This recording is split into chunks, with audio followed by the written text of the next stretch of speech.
వాల్మీకి సంఘం ఆంధ్రప్రదేశ్ చేస్తున్నటువంటి కృషిని గమనించి మెడ్రాస్ నుంచి మేకల రమణన్న గారు వాల్మీకి సంఘం ఆంధ్రప్రదేశ్లో నేను కూడా మీ సభ్యత్వం తీసుకుంటాను, నేను కూడా మీతో పాటు నడుస్తాను, వాల్మీకులకు జరిగినటువంటి అన్యాయం కోసం నేను కూడా పోరాటాలు ఉద్యమాలు కూడా మీతో పాటు చేయి కలిపి మీ గలానికి నేను కూడా ముందరకు వస్తానని చెప్పడం.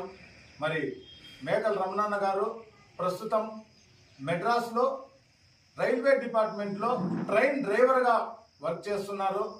5 సంవత్సరాలు ఇంకా సార్ గారికి ఉద్యోగము ఇంకా డ్యూటీ ఉంది. దీని తర్వాత ఫుల్ ఫ్లెడ్జ్డ్గా పూర్తిగా ఈ వాల్మీకి సంఘం ఆంధ్రప్రదేశ్ తరఫున పూర్తిగా సహాయ సహకారాలు అందిస్తామని చెప్పి ప్రస్తుతానికి మెడ్రాస్ ఎంప్లాయీస్ అన్ననూర్